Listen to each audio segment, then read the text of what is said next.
아이들을 지키기 위한 노력은 잠시도 멈출 수 없습니다. 이를 위해 도로는 그동안 수많은 변화를 거쳐왔죠. 하지만 쟤 설마? 지금도 애인지 알았지? 어른들의 눈길이 미처 닿지 못한 곳. 아이들은 여전히 위험에 처해 있습니다.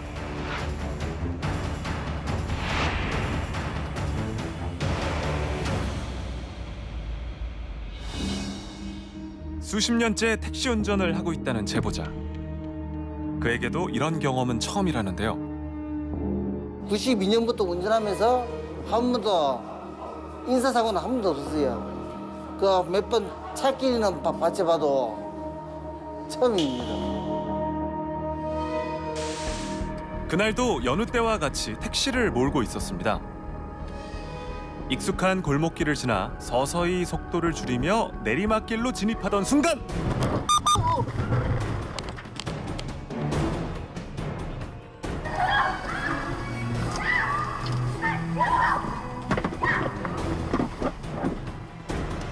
사고는 순식간에 일어났습니다. 당해서 말도 못했지. 1m도 아니고 바로 앞에서 들어보니까네 경적도 못 올리고 급정거도 못하고 그냥 받쳐보는 거예요. 영상에 보니까 이제 그 앞에 친구들이 뛰어가고 나중에 혼자서 뛰어가는 거라요.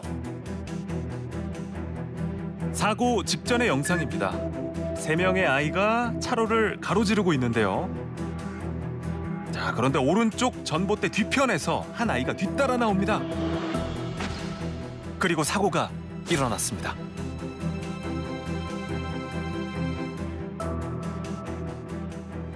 순식간에 벌어진 사고에 놀란 아이들. 친구의 상태를 살피기 위해서 한달음에 달려오는데요. 다시 한번 차로를 가로지르는 모습이 위험해 보이기까지 합니다. 역시나 놀란 마음에 가장 먼저 아이를 살핀 제보자. 즉시 119를 불러 병원으로 향했는데요. 아이는 타박상을 입었습니다. 큰 사고가 아니어서 다행이지 정말 큰일 날 뻔했습니다. 그때부터 지금까지 좀 마음이 좀 안타깝지. 경찰하고 이제 사고 수사하고 나중에 이제 병원에 가가지고 괜찮다 막 머리 쏟아니까 애가 울더라고요.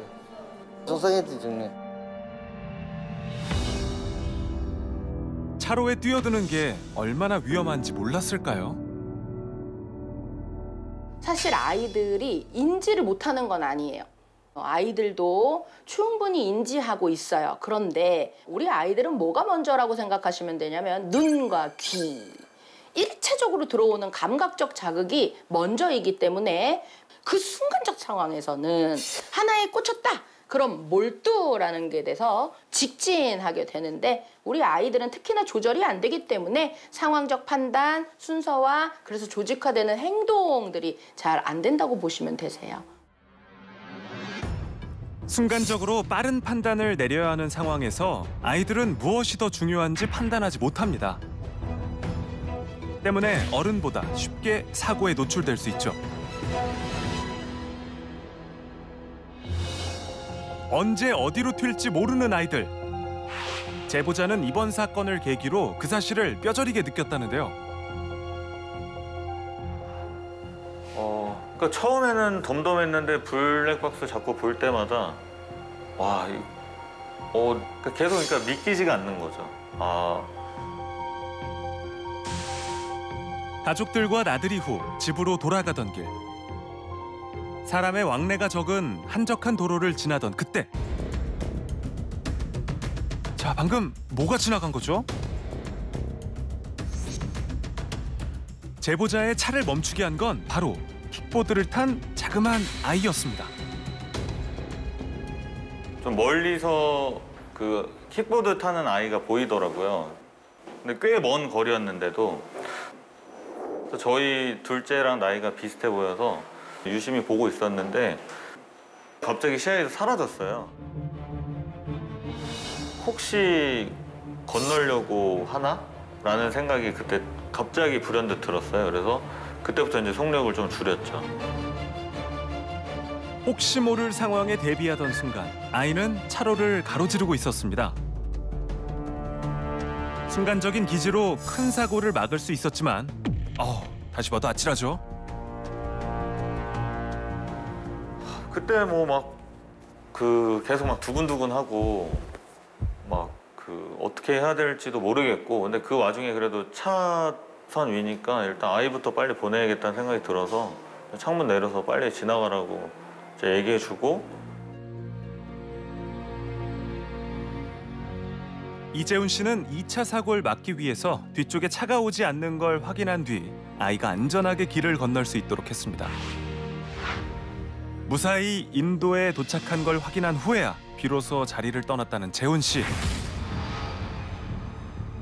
그러니까 너무 한적한 그러니까 차만 많이 다니는 한적한 길에서 킥보드를 혼자 타고 있으니까 왜 저기서 타고 있을까라는 생각이 좀 들었죠. 예. 또 아무도 없었죠. 왜냐면 제가 크락션을 크게 울렸는데도 주변에 쳐다보는 사람이 아예 없었으니까. 그러니까 어른은 아예 없었죠. 예. 보호자는 이날 아이가 위험천만한 사고를 겪을 뻔했다는 사실을 알고 있을까요? 결과적으로 아이는 무사했지만 제보자는 걱정스러운 마음입니다. 일단 보호자분이 계셨으면 뭐 그렇게까지 위협을 무릅쓰는 무단횡단은 하진 않았을 것 같고요. 그리고 아무래도 그 안전교육을 좀 더 뭐 자세히 했으면 그런 일이 없지 않을까라는 생각이 듭니다. 예. 우회전을 하기 위해서 차로를 변경했을 때였습니다. 뭐 추월하기 너무하고. 앞서 자전거를 타고 가던 아이가 무언가에 신경이 쓰이는 듯 뒤돌아보는데요. 그때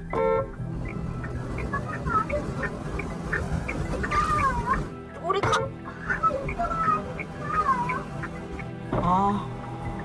우회전해야 돼. 나와. 이 길이 우회전 길이야. 제보자를 향해 선전포고하는 아이. 제보자는 말문이 막혔습니다.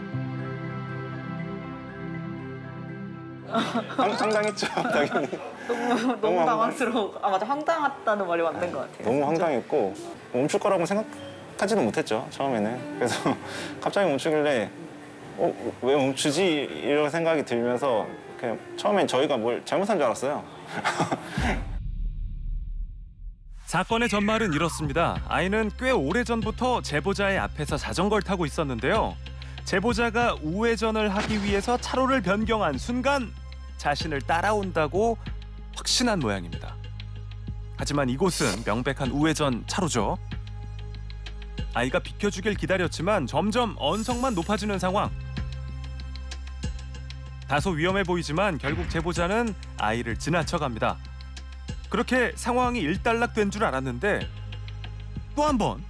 자, 보십시오. 차를 막아서는 아이. 답답한 상황을 맞닥뜨렸지만 돌이켜봤을 때 대처에 아쉬움이 남는 건 제보자도 마찬가지입니다. 너무 좀 그 순간에 감정적으로 대하지 않았나 좀 후회도 좀 들고, 그 아이 입장에서 생각을 한번 해봤어요. 진짜 천천히 그 자전거 속도에 맞춰서 똑같은 길을 이렇게 따라가니까 그 아이도 자꾸 따라온다라고 생각을 할 수 있을 것 같더라고요.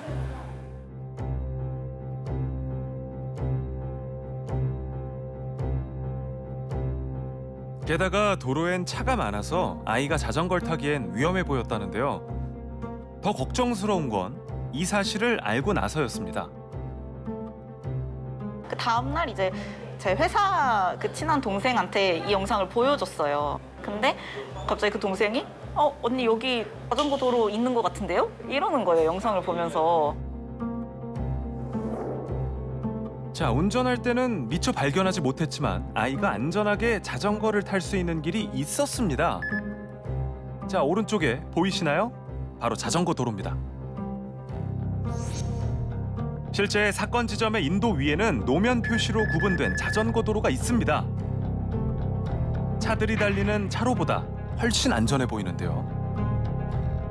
아이는 자전거 도로의 존재를 몰랐을까요? 몰라서 그랬겠죠. 근데 어린이들 같은 경우는 특히나 또 위험하잖아, 사고가 났을 때. 그래서 뭐 보호장구도 많이 차고 이런다고 알고 있는데 그냥 맨몸인 상태여가지고 사고 나면 진짜 위험한 거라고 항상 잘 알려줘야 된다고 봐요. 네.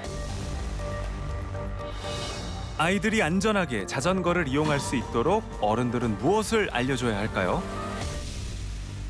일단 그 아이들에게 자전거가 교통수단이다. 자동차나 오토바이 그리고 보행자들과 함께 이뤄져야 되는 그런 상호작용을 해야 되는 수단이다라는 것을 인식을 시켜주는 게 가장 좋을 것 같아요. 그러기 위해서는 이제 선제돼야 될 게 당연히 교육이겠죠. 아이들이 자전거를 타기 전에 보호 장비 착용은 필수이고요. 자전거 도로가 있으면 자전거 도로에서 운행을 해야 되고 자전거 도로가 없을 경우에는 도로의 최우측에서 붙어서 이제 통행을 하게 되어 있어요. 그런데 다만 이제 어린이 그리고 만 13세 미만의 어린이들은 예외적으로 보도에서도 통행을 할 수 있는데 도로의 이제 중앙이라고 하면 중앙을 기점으로 차도에 가까운 쪽에서 그렇게 통행을 하게 법적으로 명시가 되어 있습니다.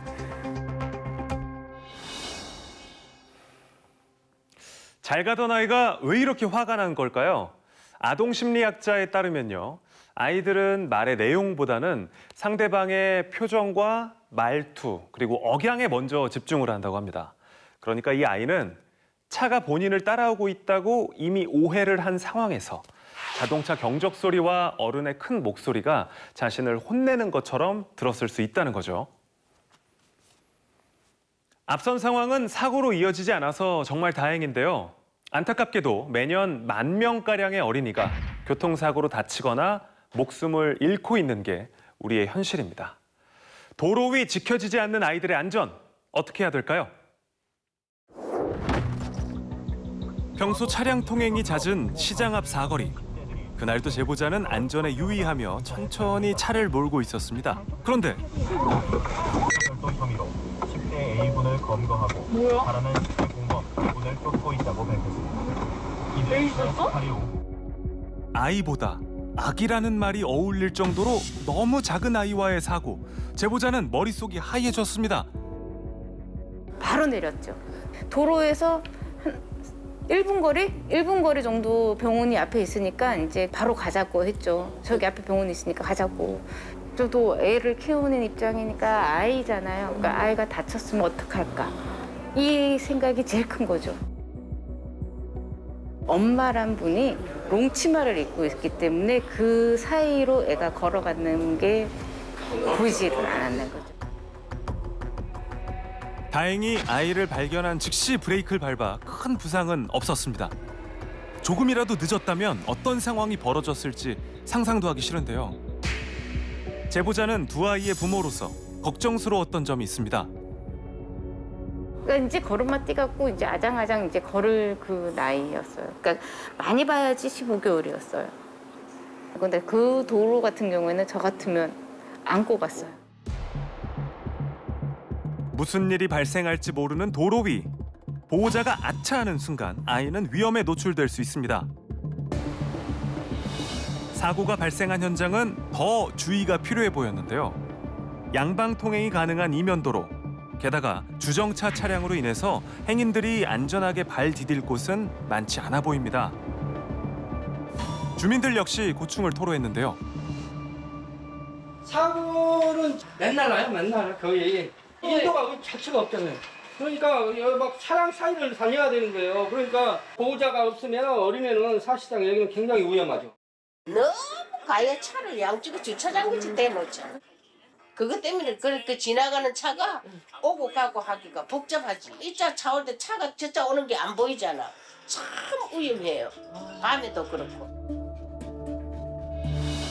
인도가 없는 도로에선 특히나 보호자와 어른들의 세심한 주의가 필요하겠습니다. 얼마 전 제보자는 어른으로서 부끄러운 장면을 목격했습니다. 비가 추적추적 내리는 날이었죠. 도로 한편에 어린이 보호 차량이 정차해 있는데요. 제보자는 도로교통법에 따라 어린이 보호 차량 뒤쪽에 차를 세웠습니다. 아이들을 모두 태운 차량이 출발하고 뒤따라 출발하려고 하는데 누군가가 차 앞으로 유유히 지나갑니다.